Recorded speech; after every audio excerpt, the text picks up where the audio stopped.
सभी का नमस्कार। और आज हम अपने मॉर्निंग रिचुअल्स की शुरुआत करते हैं। और हर दिन की तरह हम मेडिटेशन से शुरुआत करेंगे। तो सभी को एकांत जगह पर बैठ जाना है और हो सके तो अपने एयरफोन का यूज करें।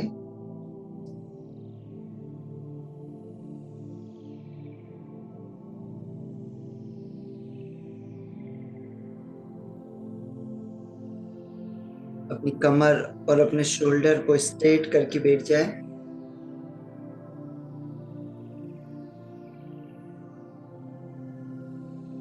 अपनी आंखों को धीरे धीरे कोमलता के साथ बंद कर लीजिए।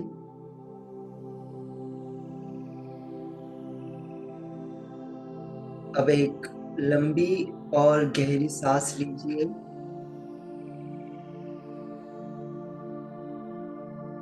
और धीरे धीरे अपनी सांसों को छोड़िए। Again, take a deep breath,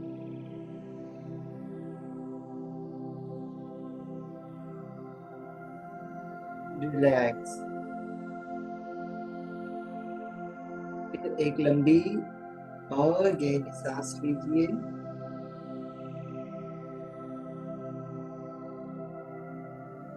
और धीरे धीरे अपनी सांसों को छोड़ते जाइए। जैसे जैसे आप सांसों को ले रहे हैं, वैसे वैसे आपके नाक के पास आपको ठंडी हवा अंदर जाती हुई महसूस होगी।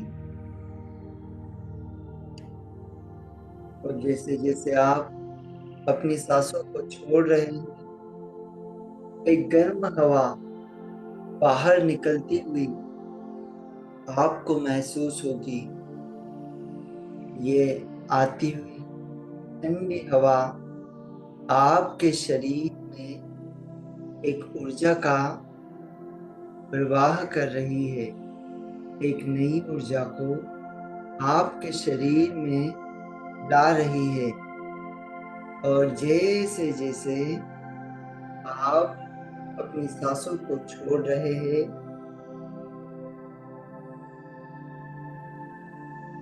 आपके शरीर से आपके नाक के द्वारा गर्म हवा निकलती हुई महसूस होगी। ये गर्म हवा आपके शरीर में मौजूद जो भी नेगेटिविटी है, जो भी ब्लॉकेजेस है, उन्हें सबको खत्म कर रही है। Again, take a deep breath. पूरा ध्यान सिर्फ अपनी सांसों के ऊपर ले आइए।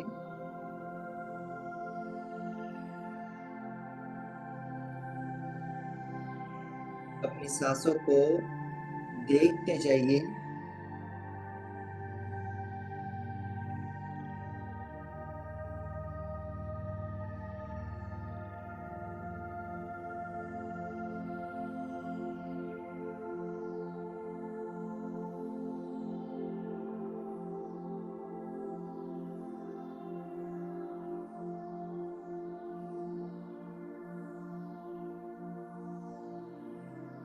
पूरा ध्यान अपनी सांसों पे ले आइए।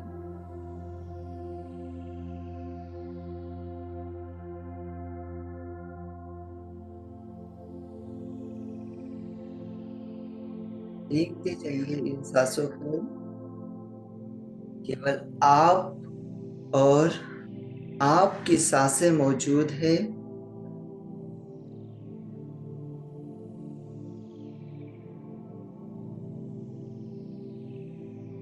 इन सांसों के साक्षी बन जाइए। और जैसे जैसे आप सांसों को ले रहे हैं, आप और भी डीप और भी डीप और भी डीप जाते जा रहे हैं।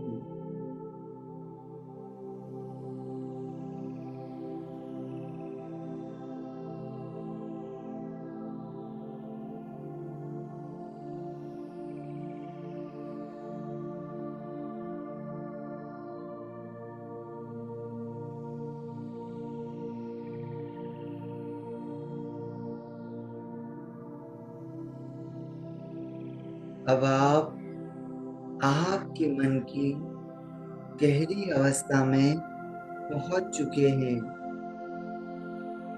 देखते जाइए अपनी इन सांसों को, कितनी लंबी, कितनी गहरी, और आप बहुत ही गहरी अवस्था में पहुंच चुके हैं। अब हम शरीर का हर एक भाग बिल्कुल ढीला और रिलैक्स करेंगे। Again take a deep breath, hold and relax.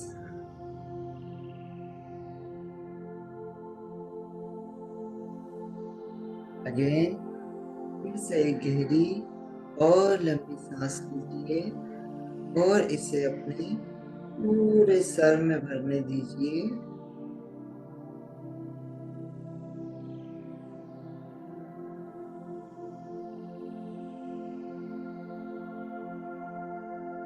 धीरे धीरे सांसों को छोड़ते हुए हम देखेंगे कि हमारा सर पूरी तरीके से रिलैक्स और शांत हो चुका है। फिर एक गहरी और लंबी सांस लेंगे, इसे अपने पूरे चेहरे में भरने देंगे। चेहरे के चारों तरफ सांसों को भरने देंगे और धीरे धीरे इन सांसों को छोड़ते हुए हम देखेंगे कि हमारा फेस पूरी तरीके से रिलैक्स एंड शांत हो चुका है।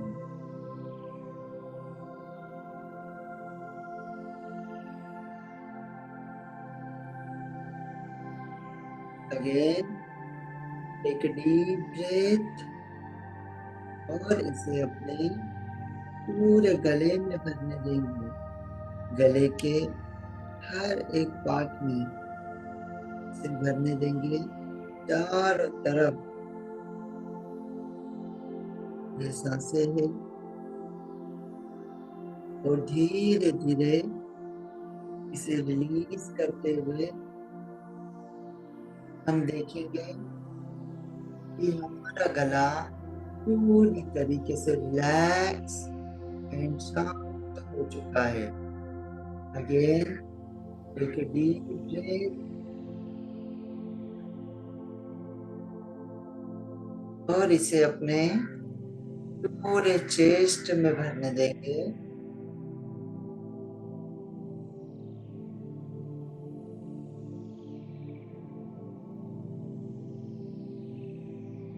आपका गला पूरी तरीके से रिलैक्स और शांत हो चुका है।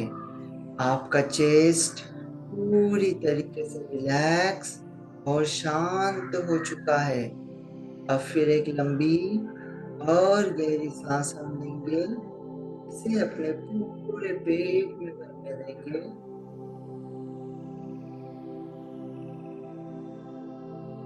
और अपनी सांसों को रिलीज करते हुए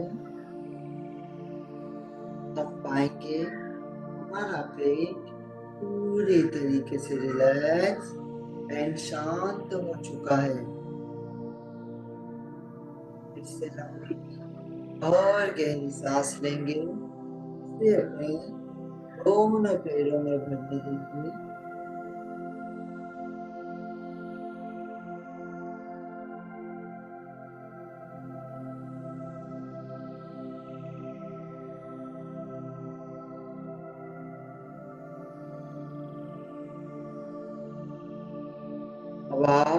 देखेंगे कि आपके दोनों पैर पूरी तरीके से रिलैक्स और शांत हो चुके हैं।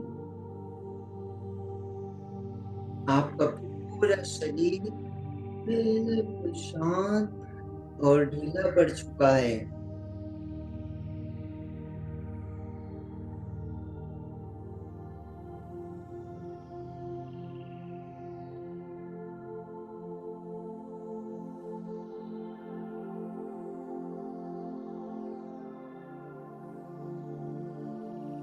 आपका पूरा शरीर एकदम ढीला पड़ चुका है। इसे महसूस करिए। आपका सर, आपका चेहरा, आपका गला, आपका चेस्ट, आपका स्टमक, दोनों हाथ, दोनों पैर, हाथ की उंगलियां, पैरों की उंगलियां एकदम ढीली पड़ चुकी है। और अब आप बहुत ही गहरी अवस्था में पहुंच चुके हैं।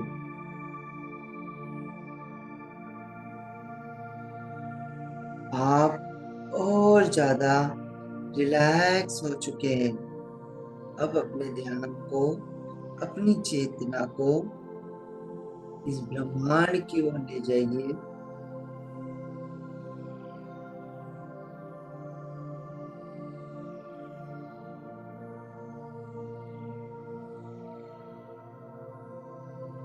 अब आप ब्रह्मांड की ओर पहुंच चुके हैं।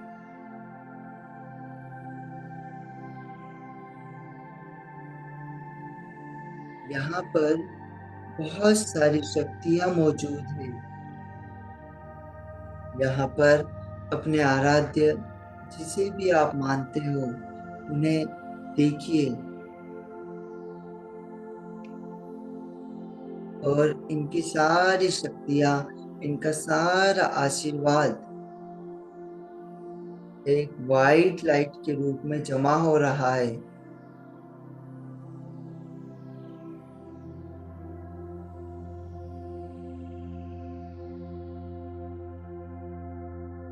ये सारे लोग, सारी शक्तियां जितनी भी ब्रह्मांड में है, सब आपस में एकत्रित हो रही है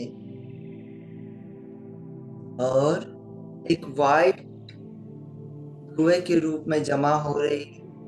जितनी भी शक्तियां इस ब्रह्मांड में है, सूर्य की शक्ति, चंद्रमा की शक्ति, इन तारों की शक्ति, हर शक्तियां आपस में एकत्रित हो रही है।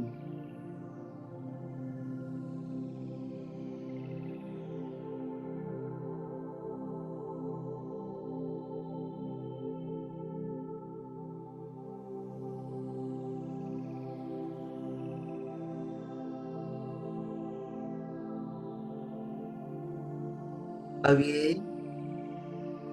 व्हाइट लाइट धीरे धीरे आपकी तरफ बढ़ रही है। देखते जाइए इस व्हाइट लाइट को, ये आपकी तरफ बढ़ने लगी है। ये आसमान से होते हुए आपके सर के ऊपर पहुंच चुकी है।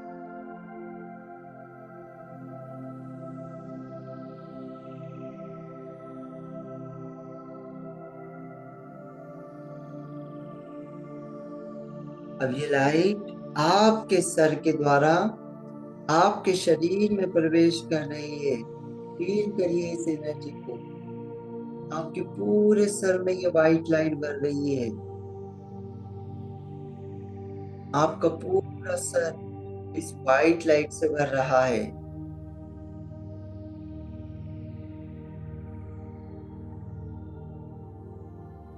भरने दीजिए इसे।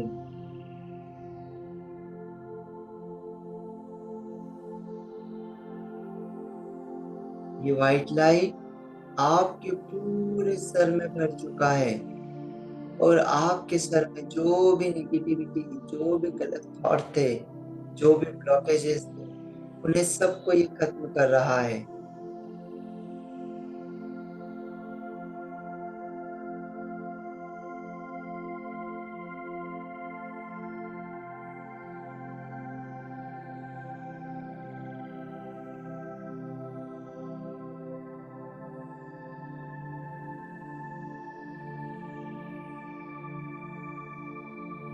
अब ये लाइट धीरे धीरे आपके फेस में पहुंच रहा है।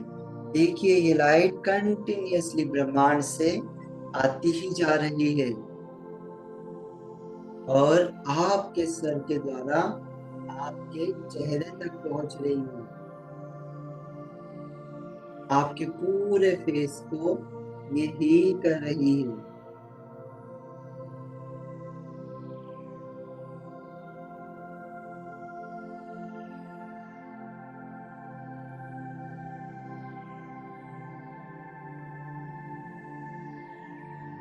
देखिए आपके पूरे चेहरे में ये वाइट लाइट भर चुकी है। अब ये लाइट धीरे धीरे आपके गले तक पहुंच रही है।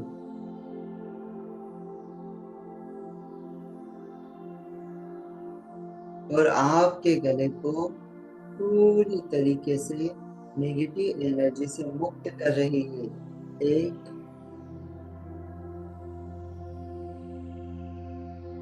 स्वच्छ और एनर्जेटिक एनर्जी आपके इस गले में भर चुकी है। अब ये व्हाइट लाइट आपके चेस्ट में प्रवेश कर रही है। देखते जाइए अपने चेस्ट को।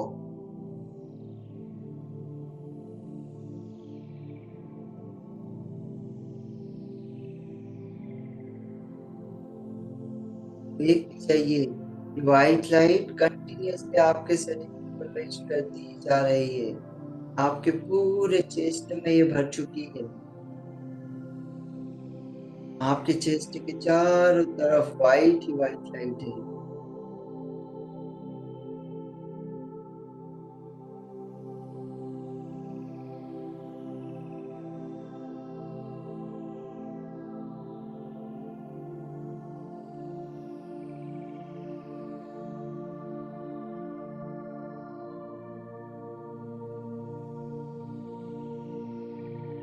अभी व्हाइट लाइट आपके पूरे पेट में भर रही है। देखिए कंटिन्यूसली व्हाइट लाइट आती ही जा रही है और आपके पूरे पेट में कवर कर चुकी है। यहाँ पर जो भी ब्लॉकेजेस, जो भी नेगेटिविटी थी, उन्हें सबको ये खत्म कर चुकी है।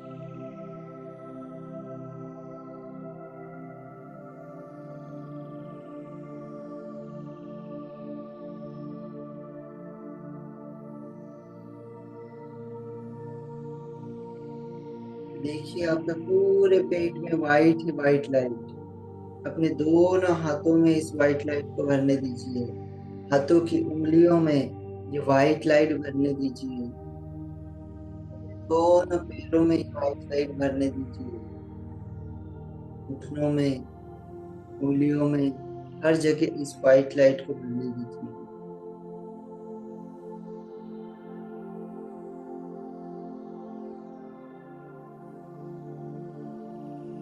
आपके पूरे शरीर में ये व्हाइट लाइट भर चुकी है। देखिए इसे महसूस करिए, इस एनर्जी को। ये आपके शरीर में जो भी नेगेटिविटी, जो भी ब्लॉकेजेस थे, उन्हें सबको खत्म कर चुकी है।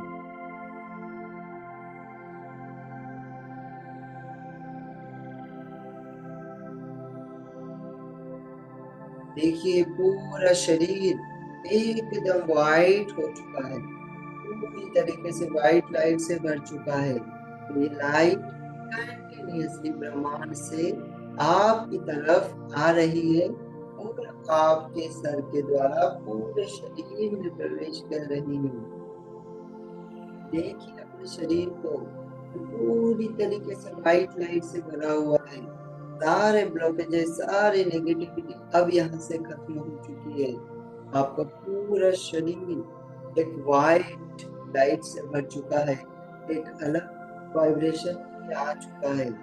अब अपने दोनों हाथों को आशीर्वाद की मुद्रा में ले आइए। जैसे आप किसी को आशीर्वाद देते हैं, और अपने दोनों हाथों से इस व्हाइट लाइट को निकलने दीजिए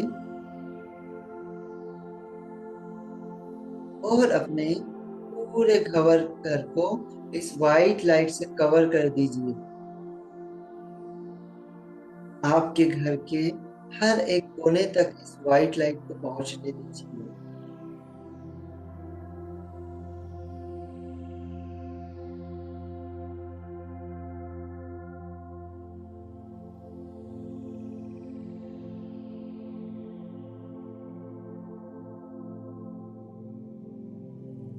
निकलने दीजिए इस वाइट लाइट को।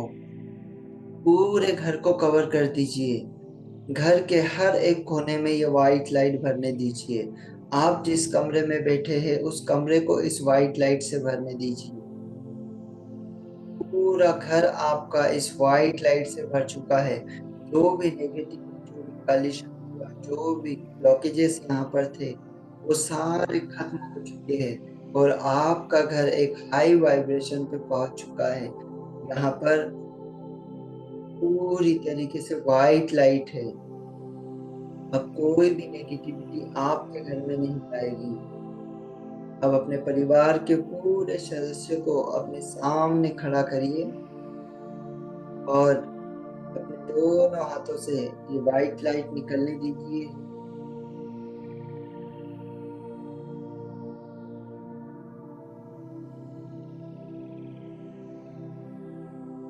और आपके घर के हर एक सदस्य के शरीर में ये वाइट लाइट प्रवेश कर रही है। इसे करने दीजिए। उनके हर एक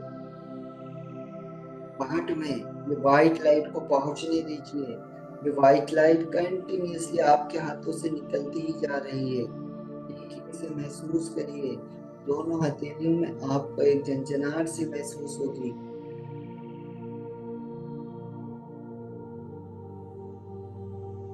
पहुंचने दीजिए इस वाइट लाइट को उन तक। उनके पूरे शरीर के अंदर ये वाइट लाइट पहुंच चुकी है। उनका पूरा शरीर इस वाइट लाइट से भर चुका है।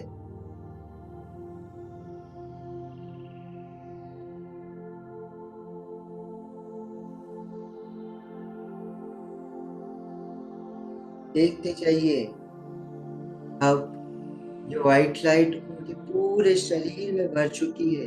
उन्हें पूरी तरीके से हील कर रही है। देखिए, उन्हें महसूस करिए। उनके पूरे शरीर में व्हाइट लाइट है। ये लाइट कंटिन्यूअसली आती ही जा रही है और आपके हाथों के द्वारा इन लोगों के शरीर में, आपके परिवार के शरीर, लोगों के शरीर में ये व्हाइट लाइट भरती ही जा रही है। सारे लोगों को ये हील कर रही है। अब किसी ऐसे पर्सन को देखिए जो किसी परेशानी से, किसी बीमारी से जूझ रहा है। उसे अपने सामने लेटा दीजिए।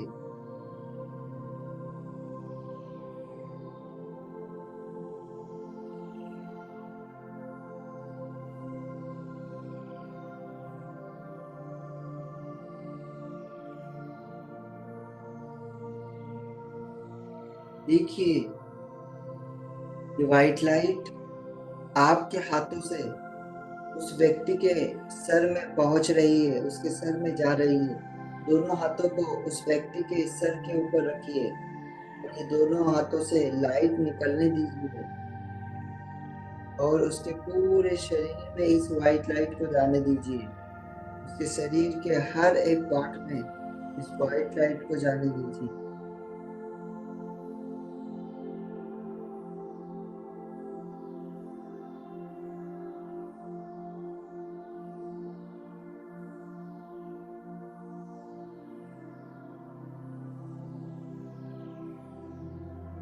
जाने दीजिए इस व्हाइट लाइट को। भरने दीजिए उसके पूरे शरीर में।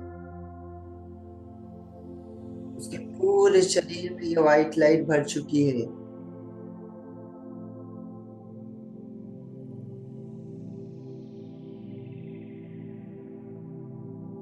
जाने दीजिए इस व्हाइट लाइट को। इनके शरीर में प्रवेश करने दीजिए।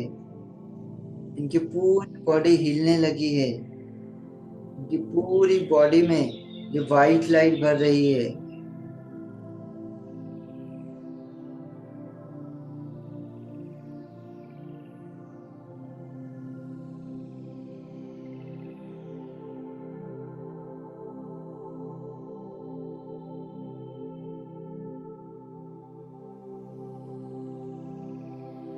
व्यक्ति के पूरे शरीर में व्हाइट लाइट भर चुकी है और इसके पूरे शरीर को व्हाइट लाइट कवर कर चुकी है। इसका पूरा शरीर हील हो रहा है और आपके हाथों से कंटिन्यूअसली ये लाइट निकलती ही जा रही है, निकलती ही जा रही है।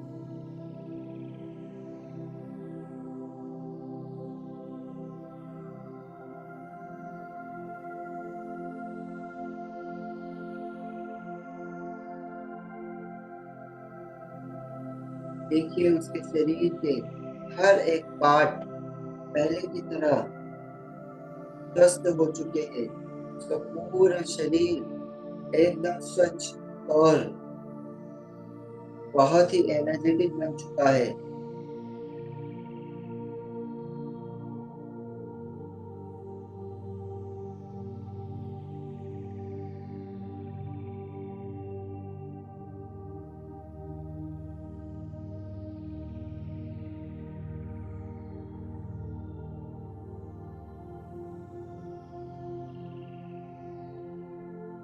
अब इस व्यक्ति को देखिए,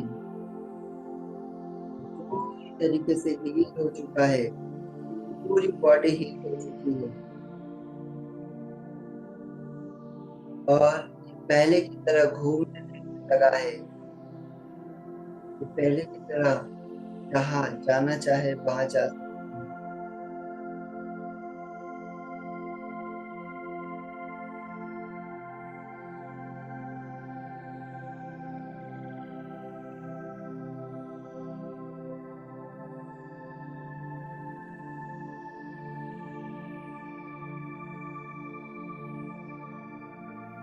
देखिए इस व्यक्ति को ये पहले की तरह घूमने फिरने लगा है।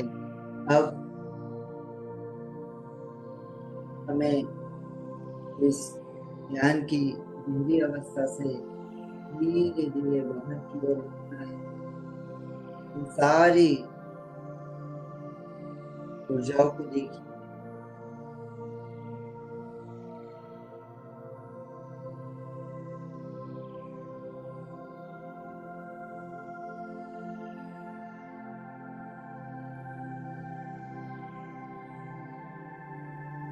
अब धीरे धीरे अपने ध्यान की गहरी अवस्था से बाहर आइए। 1 2 3। आसपास की आवाजों को सुनना शुरू करिए।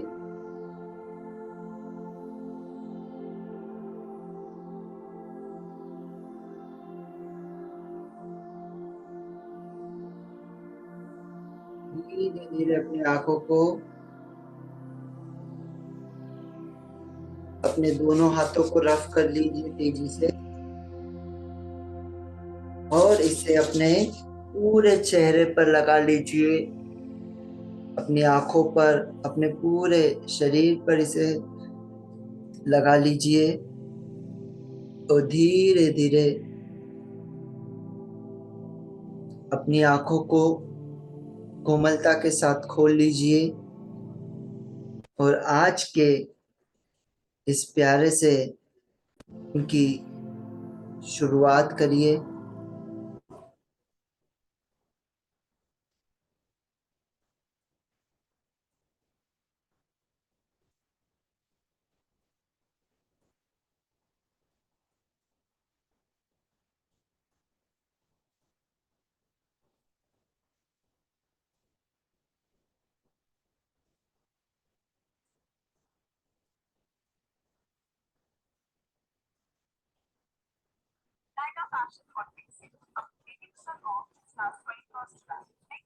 अब हम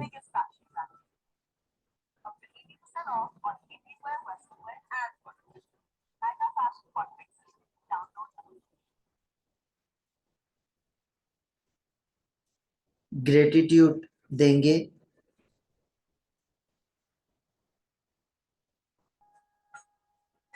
अब हम कुछ एक्सरसाइज करेंगे।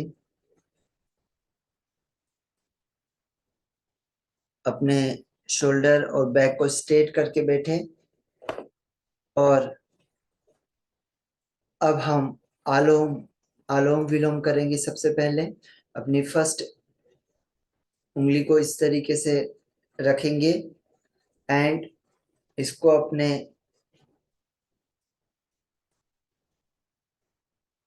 राइट नोज को दबाएंगे और लेफ्ट से गहरी सांस लेंगे और राइट से छोड़ेंगे। इसे 5 मिनट कम से कम करिए।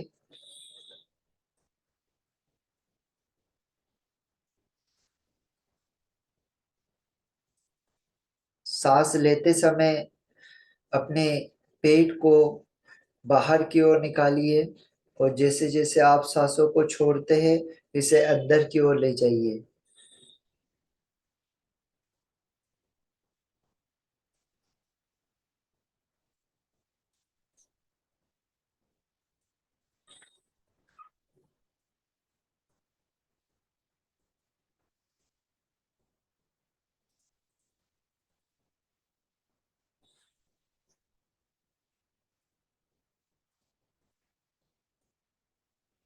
ये आपके नर्वस सिस्टम को, आपके माइंड को बहुत ही तेज बनाता है।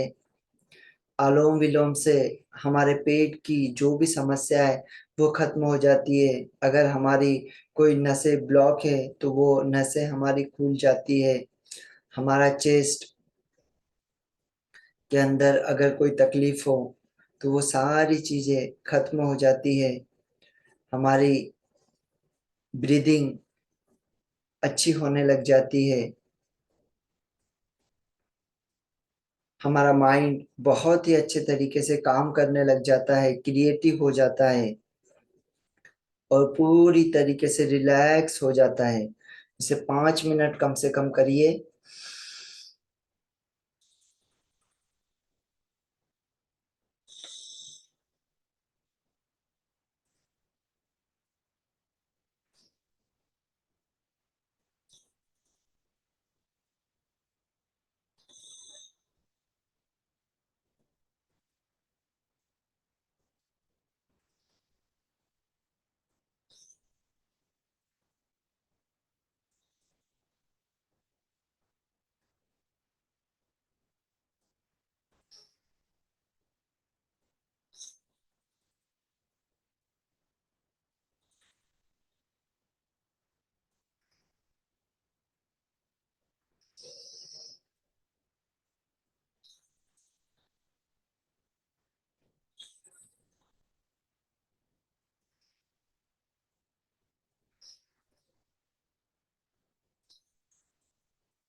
अब इसे थोड़ा सा स्पीड में हम करेंगे। सांसों को बहुत ही तेजी से हम लेंगे और तेजी से सांसों को छोड़ेंगे।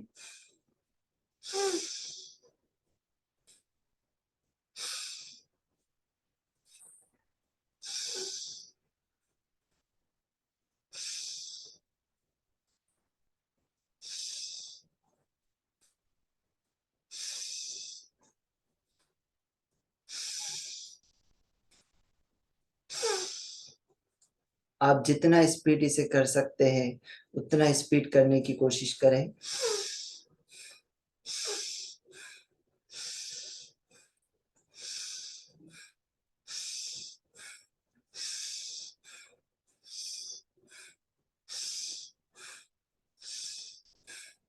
अपने चेस्ट और अपने पेट दोनों को फुलाइए और छोड़िए।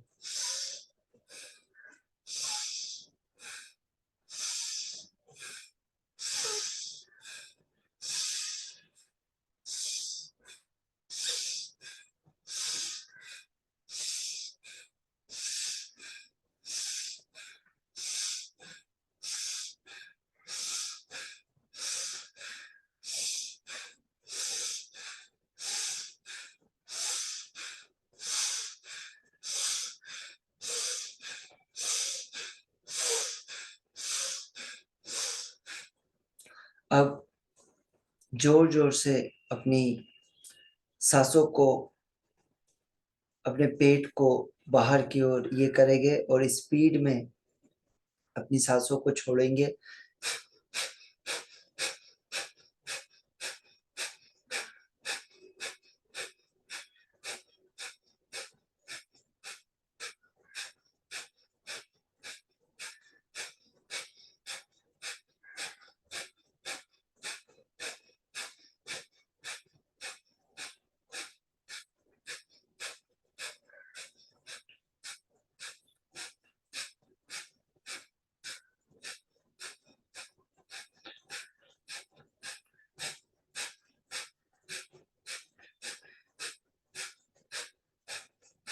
इसे कम से कम 5 मिनट हमें करना है।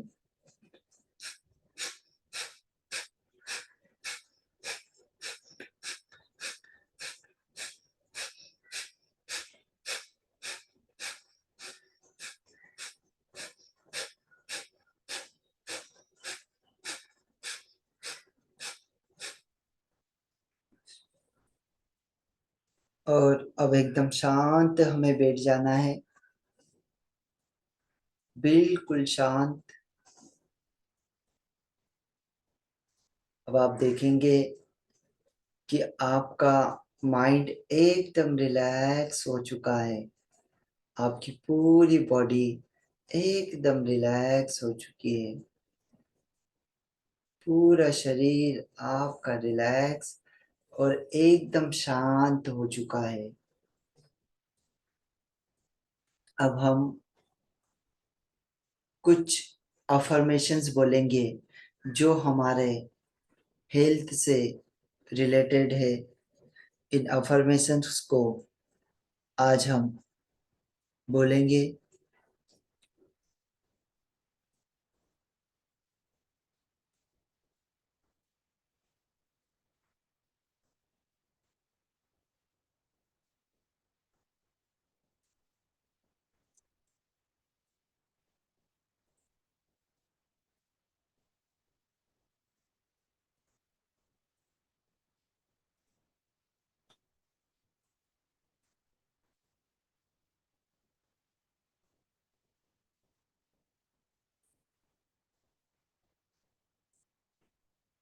अपने दोनों हाथों को जोड़ लीजिए एंड आज हम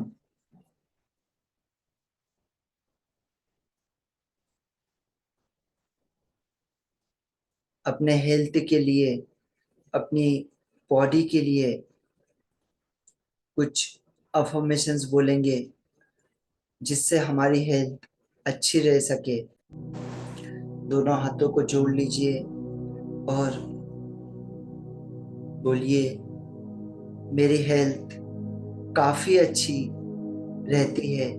मेरी बॉडी बहुत ही स्ट्रांग है। मैं बहुत ही स्ट्रांग बन चुका हूँ। कोई भी बीमारी मेरे आसपास भी नहीं आती है। मेरी हेल्थ बहुत अच्छी रहती है। मेरी बॉडी का हर एक पार्ट बहुत ही अच्छे तरीके से काम करता है। मेरा माइंड बहुत ही तेजी से, बहुत ही अच्छे तरीके से, बहुत ही एक्टिवली काम करता है। मेरा स्वास्थ्य बहुत ही अच्छा होता है क्योंकि मैं अपने शरीर के लिए हेल्दी चीज़ों का सेवन करता हूँ। मैं अपने शरीर को हर एक पॉजिटिव और एनर्जी से भरी चीज़ों को अपने शरीर के लिए यूज़ करता हूँ। मैं बहुत ही अच्छा भोजन अपने इस शरीर को देता हूँ जिससे मेरी हेल्थ काफ़ी अच्छी रहती है। मेरी हेल्थ और भी ज़्यादा अच्छी होते जा रही है। मैं अपने शरीर से बहुत प्यार करता हूँ। मेरा शरीर बहुत ही अच्छा है, बहुत ही बेस्ट है। ये किसी भी बीमारी को मेरे आसपास नहीं आने देता है, किसी भी तरीके की गोली का सेवन नहीं करने देता है। मेरा स्वास्थ्य बहुत ही अच्छा है। मैं अपने स्वास्थ्य का बहुत ही अच्छे तरीके से ध्यान रखता हूँ। मैं हर दिन इसे चार्ज करता हूँ। मैं इसके लिए जो उपयोगी होता है वही खाता हूँ, जो उपयोगी नहीं है उन सारी चीज़ों को मैं अवॉइड करता हूँ, उन सारी चीज़ों को मैं कभी भी नहीं खाता हूँ। मेरा स्वास्थ्य बहुत ही जबरदस्त होते जा रहा है। मेरा स्ट्रेस बिल्कुल खत्म हो चुका है। मेरी पूरी बॉडी बिल्कुल शांत हो चुकी है।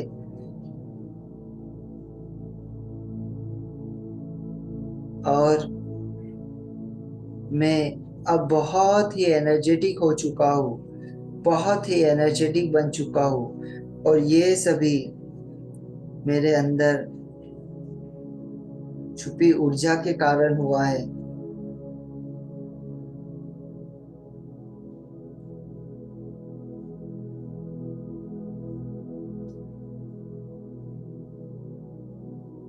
मेरा शरीर बहुत ही स्वस्थ है। यहाँ पर किसी भी तरीके की कोई बीमारी मेरे शरीर तक पहुँचती ही नहीं है। हर बीमारी मुझसे काफी कोसों दूर रहती है, क्योंकि मैं अपने शरीर का बहुत ही अच्छे तरीके से ध्यान रखता हूँ। मेरा स्वास्थ्य का मैं बहुत ही अच्छे तरीके से ध्यान रखता हूँ। और अपने परिवार के स्वास्थ्य का भी मैं बहुत अच्छे तरीके से ध्यान रखता हूँ। मैं हर रोज हेल्दी फूड्स खाता हूँ। मेरी किसी भी ऐसी चीज को मैं नहीं खाता हूँ जिससे मेरा शरीर कमजोर पड़ सके, जिससे मुझे लेजीनेस फील हो सके। मैं हर पावरफुल चीज, हर उपयोगी चीज का ही सेवन करता हूँ। मैं बाकी किसी भी चीज का, गलत चीजों का बिल्कुल भी सेवन नहीं करता हूँ। मेरी हेल्थ बहुत ही अच्छे रहने लगी है। मैं बहुत स्ट्रांग बन चुका हूँ। मैं हर काम को बहुत ही आसानी के साथ और बहुत अच्छे से कर लेता हूँ। दोनों हाथों को जोड़ के, दोनों हाथों को रफ करके बोल दीजिए thank you, thank you, thank you. प्यारे से शरीर के लिए थैंक यू, जो आपको सारी बीमारियों से दूर रख रहा है। इसके लिए दिल से धन्यवाद, धन्यवाद, धन्यवाद, धन्यवाद। अपने दोनों हाथों को अपने पूरे चेहरे पर, दोनों हाथों पर लगाएंगे। और आज हम इस बुक को रीड करेंगे, और बुक को रीड कर कैसे किया जाता है और उसकी एक एक चीज को किस तरीके से हम यूज कर सकते हैं। जैसे हमने कहा था कि हम रिच डैड और पुअर डैड का जो बुक है उस बुक को हम पढ़ेंगे। और इसकी हर एक चीज, क्योंकि इसमें जो छोटी से छोटी चीज दी है उन छोटी से छोटी चीज को हम यूज करेंगे। यहाँ से हम अध्याय 1 से इसे स्टार्ट करेंगे। तो क्या सभी लोगों के पास बुक है?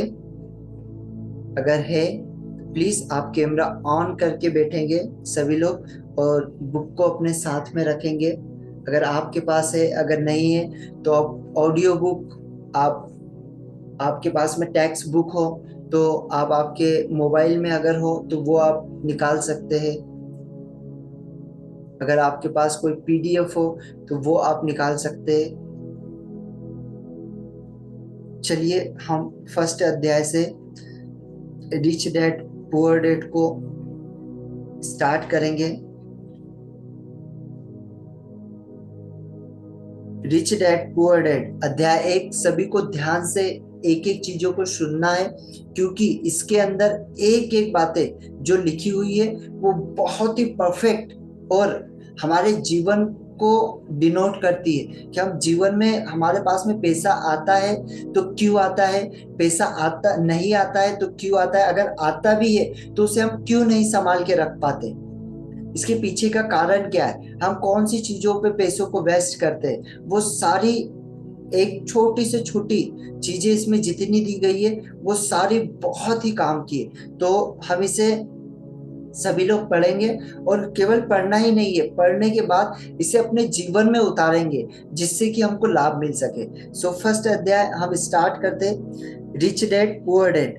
ये किताब लिखी है रॉबर्ट कियोसाकी ने, जो अपने अमीर और गरीब पापा के लिए इन्होंने लिखी है। तो हम स्टार्ट करते हैं। मेरे दो डैडी थे, एक अमीर और दूसरे गरीब। एक बहुत पढ़े लिखे थे और समझदार थे, वे पीएचडी थे और उन्होंने अपने 4 साल के अंडर ग्रेजुएट कार्य को 2 साल से भी कम समय में कर लिया था। यहाँ पर रॉबर्ट कियोसाकी बोल रहे हैं कि उनके दो डैडी थे, एक थे जो बहुत ज्यादा अमीर थे और एक थे दूसरे जो गरीब। लेकिन जो गरीब डैडी थे वो बहुत पढ़े लिखे थे, उन्होंने पीएचडी किया था और 4 साल की जो ग्रेजुएशन अंडर ग्रेजुएशन होता है उसको केवल 2 साल में उन्होंने कंप्लीट कर लिया था, जो गरीब डैडी थे, समझना। इसके बाद वे आगे पढ़ने के लिए स्टैनफोर्ड यूनिवर्सिटी ऑफ शिकागो तथा नॉर्थ वेस्टर्न यूनिवर्सिटी गए, और यह सब उन्होंने पूरी तरह से स्कॉलरशिप के सहारे ही किया।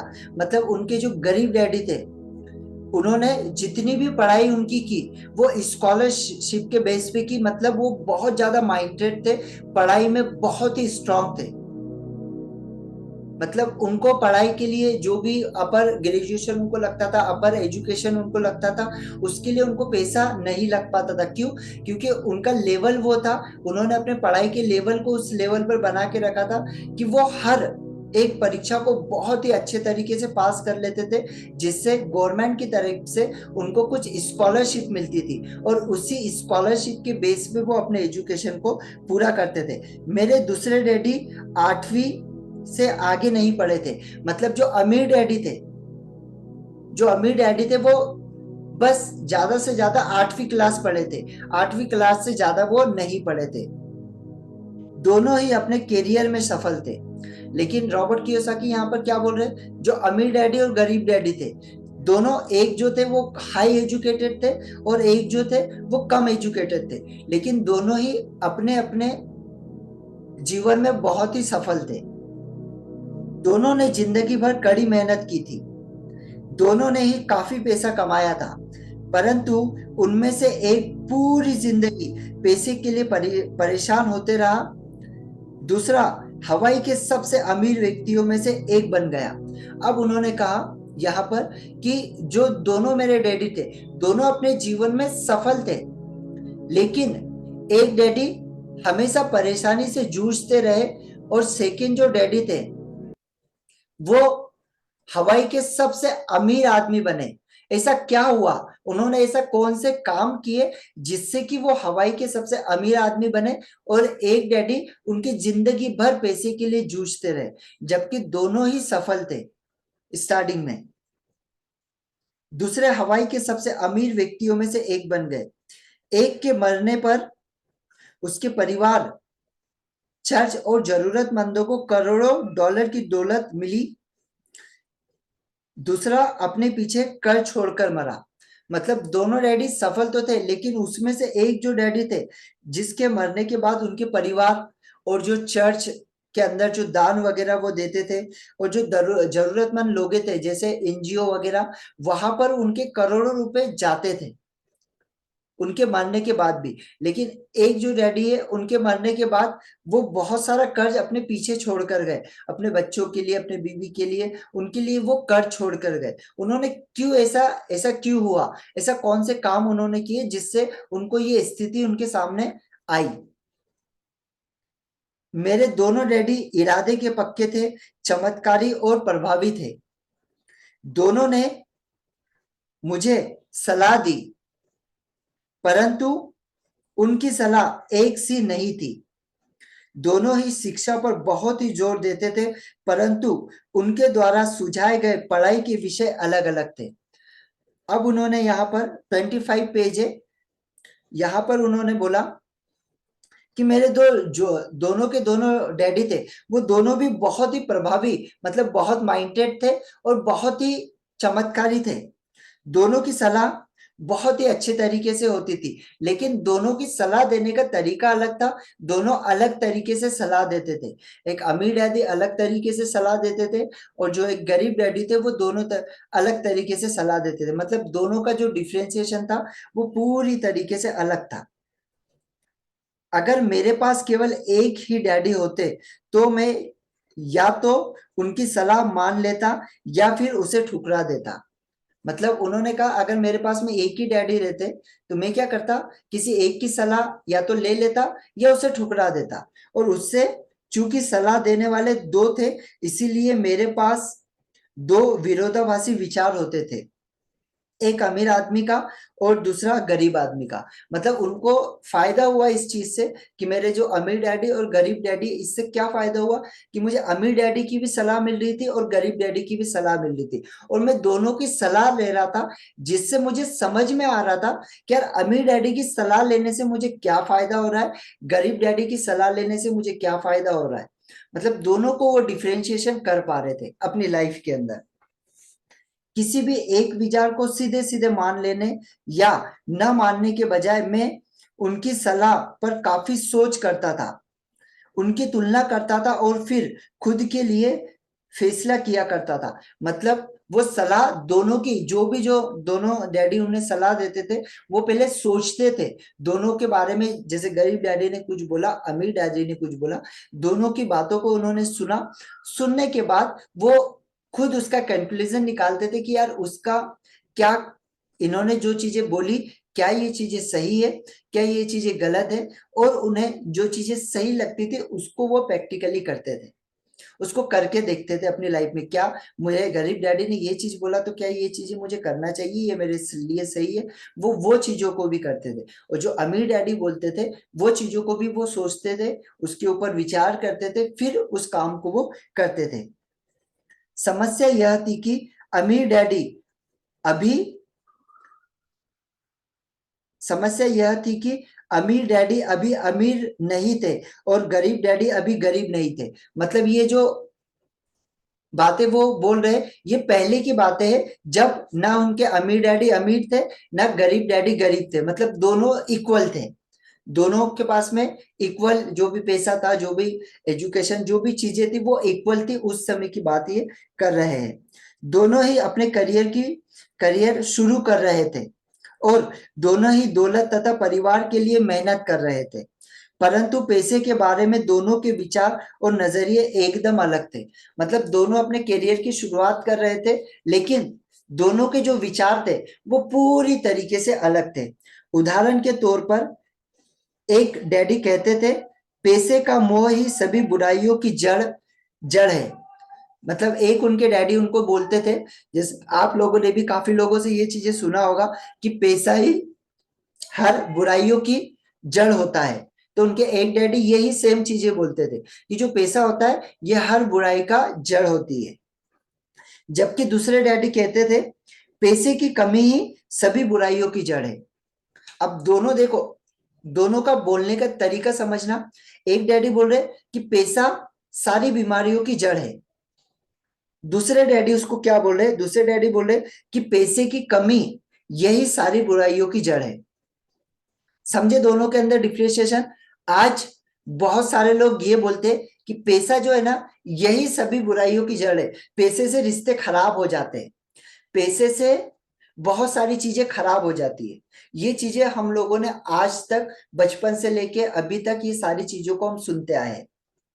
लेकिन अमीर लोग क्या बोलते हैं, अमीर लोग बोलते हैं कि पैसा सारी बुराइयों को खत्म करता है। अब इसको एक छोटे से उदाहरण से हम समझेंगे कि आपका परिवार है, ठीक है, आज आपके परिवार में हस्बैंड वाइफ है।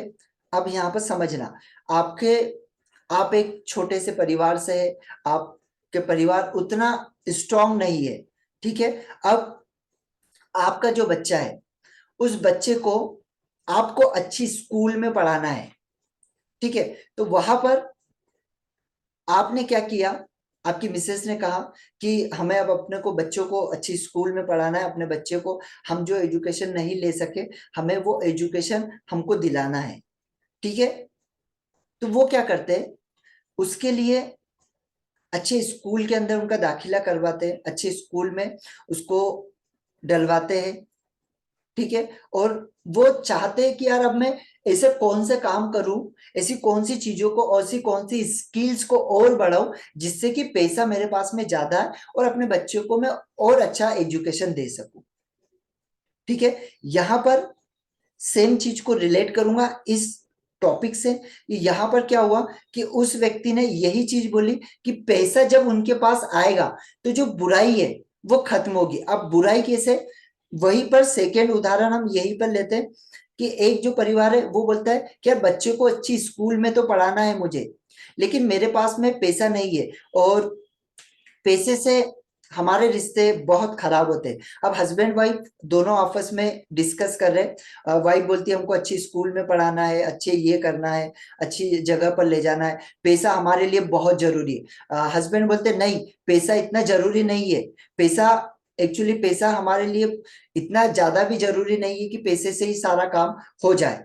अब दोनों के अंदर मन मुटाव होने लग जाते हैं, दोनों के अंदर एक झगड़े की स्थिति हो जाती है। और ये क्यों होती है, ये पैसे के कारण, ठीक है। वहीं पर सेकेंड थिंग पे हस्बैंड और वाइफ ये डिस्कस करते हैं कि यार पैसा आज हमारे पास में नहीं है, लेकिन इसके लिए हम कौन सी स्किल कर सकते हैं, कौन सी चीजों को हम ये कर सकते हैं जिससे ज्यादा से ज्यादा पैसा हम कमा पाए और अपने बच्चे को अच्छा एजुकेशन हम दे पाए, ठीक है। दोनों सेम थिंग है, लेकिन सोच दोनों की अलग अलग है।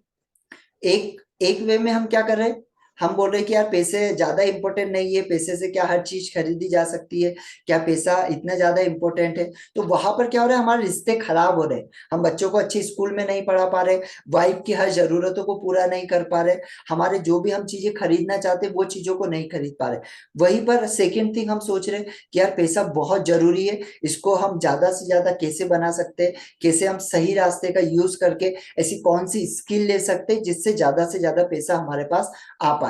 और उसके लिए आप काम करते हैं जिससे आपके ज्यादा पैसा आपकी लाइफ में आए, और ज्यादा पैसा आता है तो आप अच्छे स्कूल में अपने बच्चे को पढ़ा पाते हैं, आप आपकी वाइफ की, आपके मदर फादर को आप अच्छी लाइफ दे पाते हैं। तो यही पे रॉबर्ट कियोसाकी यही चीज बोल रहे कि एक डैडी पैसे की लिए कहते थे कि पैसे सारी बुराई की जड़ है, पैसे के पीछे हमें नहीं भागना है। दूसरे बोलते थे कि पैसे से सभी कमी को, सारी बुराइयों को खत्म किया जा सकता है। जब मैं छोटा था तो मुझे दोनों डैडियों के अलग अलग सलाह से दिक्कत होती थी। मतलब जब वो छोटे थे, एक डैडी अलग बातें बोलते थे, दूसरे डैडी अलग बातें बोलते थे, तो उनको दिक्कत होती थी कि यार मैं बातें किसकी मानूं। एक अच्छा बच्चा होने के नाते मैं दोनों की बातें सुनना चाहता था। परेशानी यह थी कि दोनों एक सी बातें नहीं करते थे, उनके विचारों में जमीन आसमान का फर्क था, खासकर पैसे के मामले में। मैं काफी लंबे समय तक एक यह सोचा करता कि उनमें से किसने क्या किया, क्यों किया, क्यों कहा और उसका परिणाम क्या होगा। मतलब वो बहुत उनकी बातों को सुनते तो थे, लेकिन एक बार वो विचार भी करते थे कि यार ये दोनों जन की जो बातें, इसमें काफी जमीन आसमान का डिफरेंस है। मैं काफी लंबे समय तक यह सोचा करता कि उनमें से किसने क्या किया। मतलब वो सोचते थे कि यार देखो मुझे सलाह तो दे रहे, लेकिन गरीब डैडी ने लाइफ में क्या किया, अमीर डैडी ने लाइफ में क्या किया, और इन्होंने दोनों ने किया, क्यों किया, इसके पीछे क्यों किया है, और इसका परिणाम ये दोनों को क्या मिला है, ये इसके ऊपर वो विचार करते थे। मेरा बहुत सा समय सोच विचार में ही गुजर जाता था। मैं खुद से बार बार इस तरह के सवाल पूछा करता, उन्होंने ऐसा क्यों किया, उन्होंने ऐसा क्यों कहा। और फिर दोनों डैडी की कही हुई बातों के बारे में मैं भी इसी तरह से सवाल पूछता, काश मैं यह बोल सकता, हाँ मैं बिल्कुल सही है, मैं उनकी बातों से पूरी तरह सहमत हूं, या यह कहकर मैं सीधे उनकी बात ठुकरा सकता, बुढ़े को यह समझ नहीं पता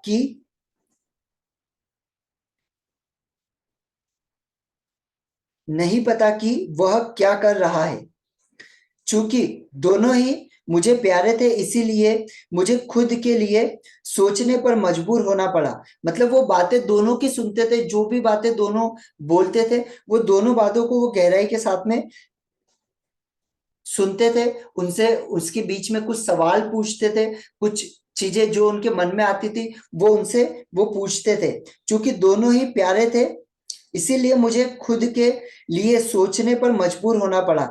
इस तरह सोचना मेरी आदत बन गया। मतलब वो सुनते दोनों की बातें थे और उसको बहुत हद तक, बहुत गहराई तक उसको वो सोचते थे कि यार ये पापा ने ये बात बोली, ये पापा ने ये बात बोली, तो दोनों में से किसकी बात को माना जाए, और इन्होंने क्या ये चीजें बोली, तो क्या ये चीजें सही है, क्या ये चीजें गलत है। मतलब उनको वो सोचते थे काफी, और जिससे क्या हुआ, उनकी सोचने की जो है वो क्षमता बढ़ गई, वो बहुत ज्यादा अपनी लाइफ के अंदर सोचने लगे।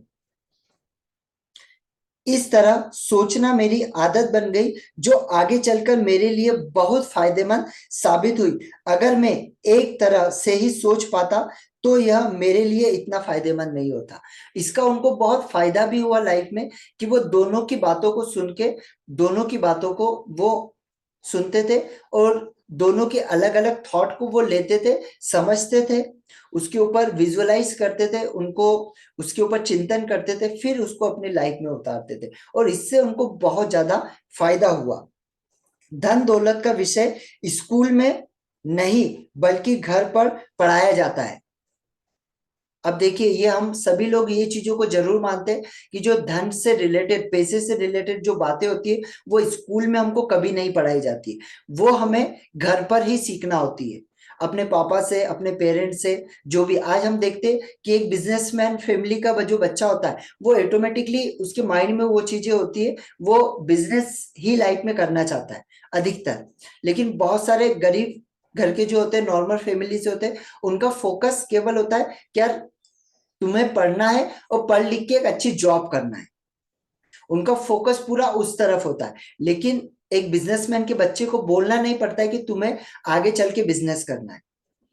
यहीं पे रॉबर्ट कियोसाकी बोल रहे हैं, शायद इसीलिए अमीर लोग और ज्यादा अमीर होते जा रहे हैं, जबकि गरीब लोग और गरीब होते जा रहे हैं, और मध्यम वर्ग कर्ज में डूब रहा होता है। हम में से ज्यादातर लोग पैसे के बारे में अपने माता पिता से सीखते हैं।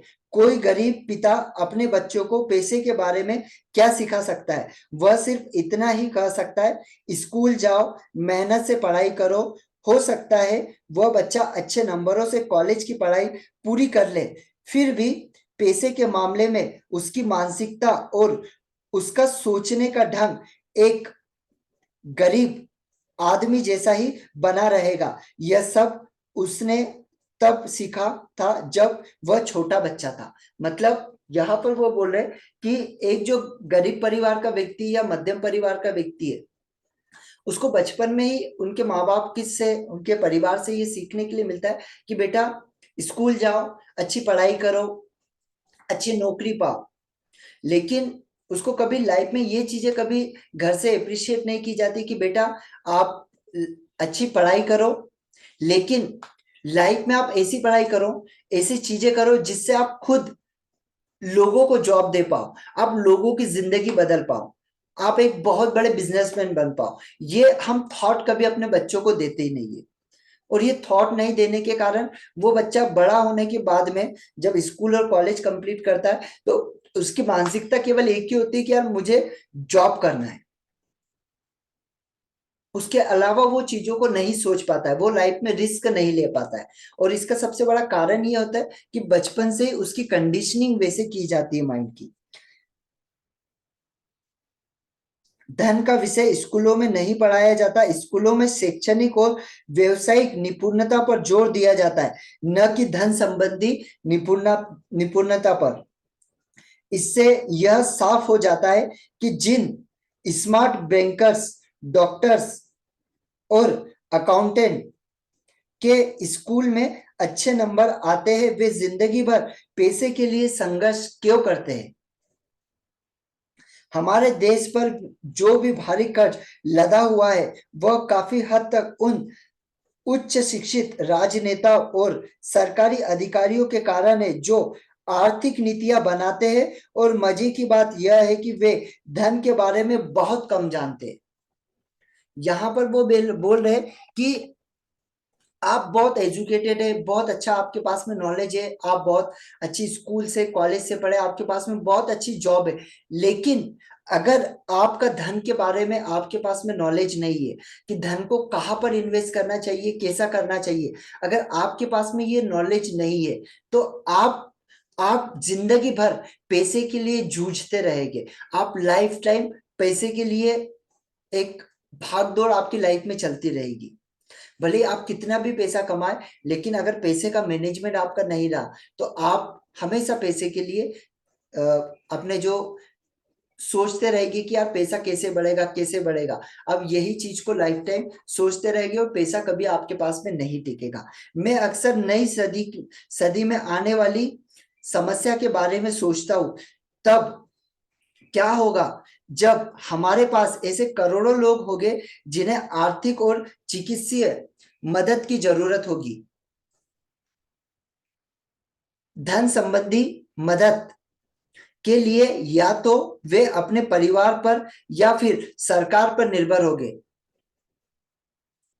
क्या होगा जब मेडिकेयर और सोशल सिक्योरिटी के पास का पैसा खत्म हो जाएगा। जिस तरह कोई देश तरक्की कर पाएगा, अगर पैसे के बारे में पढ़ाई की जिम्मेदारी माता पिता के ऊपर छोड़ दी जाएगी, जिनमें से ज्यादातर गरीब है या गरीब होंगे। मतलब यहाँ पर बताया गया, अगर पैसे के बारे में अगर वो पूरी की पूरी जिम्मेदारी अपने माता पिता पर छोड़ देते, तो वो पैसे के बारे में क्या चीजें बता पाएगी। वही चीजें जो उन्होंने बचपन से सीखा, वही चीजें जो उन्होंने अपने लाइफ के अंदर की, और बच्चे को भी उसी के हिसाब से रिजल्ट उन्हें मिलेंगे। चूंकि मेरे पास दो प्रभावी डैडी थे, इसीलिए मैंने दोनों से ही सीखा। मुझे दोनों की सलाह पर सोचना पड़ा था। इस तरह से सोचते सोचते मैंने यह भी जान लिया कि किसी व्यक्ति के विचार उसकी जिंदगी पर कितने जबरदस्त प्रभाव डालते। मतलब यहाँ पर वो बोल रहे हैं कि यार जो चीजें हम सोचते वो उनकी जिंदगी पर कितने प्रभाव डालते, ये दोनों की बातों से मुझे समझ में पड़ा। उदाहरण के तौर पर एक डैडी को यह कहने की आदत थी, मैं इसे नहीं खरीद सकता। दूसरे डैडी इन शब्दों के इस्तेमाल से चिढ़ते थे। वे जोर देकर कहा करते थे कि मुझे इसकी बजाय यह कहना चाहिए कि मैं इसे कैसे खरीद सकता हूं। अब बहुत से लोग यही चीजें अपने बच्चों के सामने या अपने आप से बोलते हैं। कोई चीजों को देखते हैं तो वो बोलते हैं कि यार मैं इसे नहीं खरीद सकता। वहीं पर एक व्यक्ति क्या बोलता है कि यार मैं इसे कैसे खरीद सकता हूं। देखना, दो चीजें होती है लाइफ के अंदर। एक बात समझना, आपने कोई चीजों को करने का ठाना, कोई काम को, और आप क्या देख रहे कि यार ये काम आपको करना तो है, लेकिन आप ये सोच रहे कि यार ये काम मेरे बस की बात नहीं है, मैं इसे नहीं कर सकता। वहीं पर वो काम आपसे छूट गया, वो लाइफ आपसे छूट गई। वहीं पर अगर आपने ये चीज सोची कि यार मुझे ये करना है, मुझे करना तो है, लेकिन मैं अब इसे कैसे कर सकता हूँ, मैं इसके लिए कौन से कदम उठा सकता हूँ जिससे कि ये मेरा काम हो जाएगा।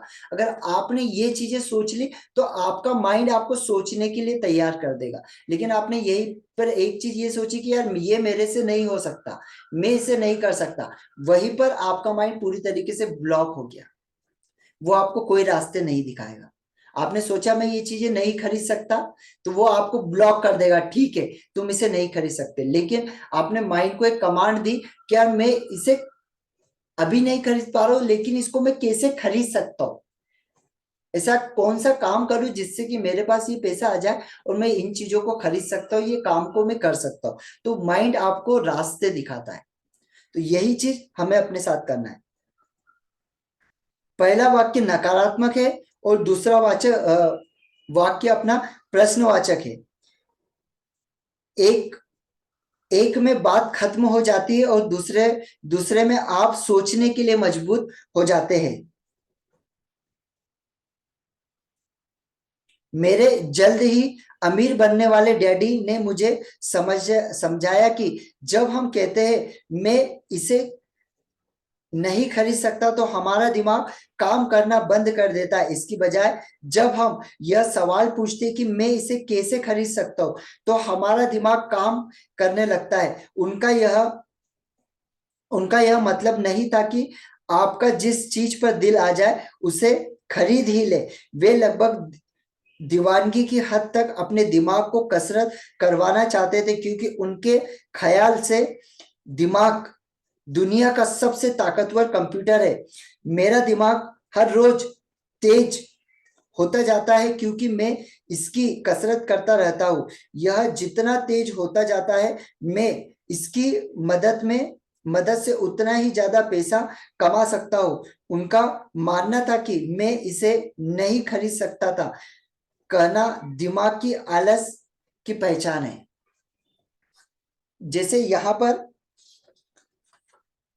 उनका कहना है, जो अमीर डैडी बोल रहे थे, उन्हें उन्हें ये चीजें सिखा रहे थे कि आपको हमेशा ये कमांड देना है माइंड को कि आप इसे कैसे कर सकते हो, आप कैसे खरीद सकते हो। आपसे प्रश्न पूछना है और जब आप प्रश्न पूछोगे ना तो ऑटोमेटिक आपको माइंड अलर्ट करेगा, आपको माइंड रास्ते दिखाएगा। लेकिन आप जैसे ही ये माइंड को कमांड दोगे कि मैं इसे नहीं कर सकता, तो आपको माइंड वहीं पे ब्लॉक कर देगा। मैं ये नहीं खरीद सकता, तो ये माइंड आपको ब्लॉक कर देगा। अब ये चीजें हमको हमारी पूरी डेली लाइफ के ऊपर लीजिए, हर एक छोटी से छोटी चीजों के ऊपर लीजिए। हम कितनी सारी ऐसी चीजें होती है जिसके लिए हम बोलते हैं कि यार ये अब मैं नहीं कर सकता, ये अब मेरे बस की बात नहीं है, तो वहीं पे आपको माइंड ब्लॉक कर देता है। और वहीं पर अगर आप बोलते कि यार मैं इसे कैसे कर सकता हूँ, आपने एक प्रश्न अपने आप से पूछा, और जिस समय आप प्रश्न पूछते हैं आपका माइंड ऑटोमेटिकली आपको अलर्ट करता है, ऑटोमेटिकली आपको रास्ते दिखाता है। तो यही सेम चीज आप लोगों को करना है। आप में से कितने लोगों के पास बुक है ये, प्लीज अगर हो तो बताइए मुझे कितने लोगों के पास है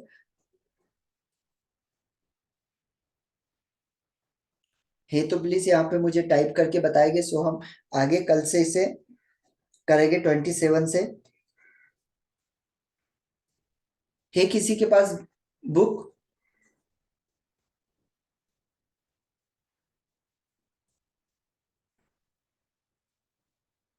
ओके, डाउनलोड कर लीजिए मैम। यस, उषा मैम के पास है। Okay great. चलिए तो कल हम आगे और इसके बाद कंटिन्यू करेंगे। सो आज जो भी चीजें आज हमने पढ़ी, जो भी चीजें ये करी, जितना भी, इससे आपको क्या लर्निंग मिली वो चीज आपको लिखना है ना। एक दो पॉइंट में लिख सकते हैं, एक पॉइंट में, दो पॉइंट में। जैसे यहाँ पे आपको दो चीजें कुछ चीजें जैसे मुझे समझ में आई, है ना। जब भी कुछ, जैसे मैं अगर बुक पढ़ रहा हूँ या आप पढ़ रहे हो, तो उस समय की नोट जरूर बनाए। तो की नोट आपके क्या हो सकते हैं कि लाइफ में किसी भी चीज के लिए ये ना सोचे, पैसे के लिए कभी ये कमांड ना दे कि पैसा सारी बुराइयों की जड़ है, बल्कि इसकी बजाय ये कमांड दे कि पैसा सारी बुराई की जड़ को खत्म करता है। फर्स्ट लर्निंग आपकी ये हो गई। सेकेंड लर्निंग आपकी ये हो गई कि हमें जो गरीब व्यक्ति होता है उससे भी सीखना है, और अमीर व्यक्ति होता है इससे भी सीखना है। दोनों लोग हमें लाइफ में कुछ ना कुछ सिखाते हैं। थर्ड, हमको ये कमांड देना है कि जिस समय हम किसी चीज के लिए सोचते हैं कि यार मैं इसे नहीं कर सकता, तो आपका माइंड ब्लॉक हो जाता है। और जहां पर हम सोचते हैं कि अब मैं इसे कैसे कर सकता हूं, वहीं पर माइंड आपको नई कमांड देता है कि इसके लिए और कौन से रास्ते आपके पास में ओपन हो सकते हैं, और ऑटोमेटिकली वो रास्ते आपके पास ओपन हो सकते। ऐसी तीन लर्निंग आपकी आप लिख सकते हैं। ऐसे आपके हिसाब से आपको जो भी आज की लर्निंग लगी हो उस लर्निंग को प्लीज लिखिए, क्योंकि हमें इसको प्रैक्टिकली अपने जीवन में अपनाना है और प्रैक्टिकली इसका लाभ लेना है। और ये कब हो पाएगा? जब हम इसको लिखेंगे और अपने डे टू डे लाइफ के अंदर उसको इम्प्लीमेंट करेंगे। आज से ही हमको इम्प्लीमेंट करना है, और हर छोटी से छोटी चीज के लिए, जिसके लिए हम बोलते हैं ना ये मुझे, मैं नहीं कर सकती, ये मैं नहीं कर सकता, उसके लिए अब आपसे आपको कहना है आज से कि इसको मैं कैसे कर सकता हूँ, इसके लिए मैं कैसे टाइम निकाल सकता हूँ। बहुत सारे लोगों का एक मैं मेजर रीजन देखता हूँ कि वो बोलते हैं कि सर हमारे पास में टाइम नहीं है। जिस समय उन्होंने ये चीज बोली कि सर मेरे पास में टाइम नहीं है, उसी समय उनके माइंड ने ब्लॉक कर दिया उनको सोचने के लिए, मतलब उनके माइंड को ब्लॉक कर दिया पूरी तरीके से कि उनके पास में कोई चीज के लिए टाइम नहीं है। लेकिन वो ये चीज सोचते हैं कि सर मेरे पास तो टाइम नहीं है, लेकिन ये चीज मेरे लाइफ के लिए इंपॉर्टेंट है, तो मैं इसके लिए कैसे टाइम निकाल सकता हूँ, कैसे अपने काम को एडजस्ट कर सकता हूँ जिससे कि मैं इसके लिए टाइम निकाल पाऊँ। और यही हर सक्सेसफुल व्यक्ति की पहचान होती है। एक छोटी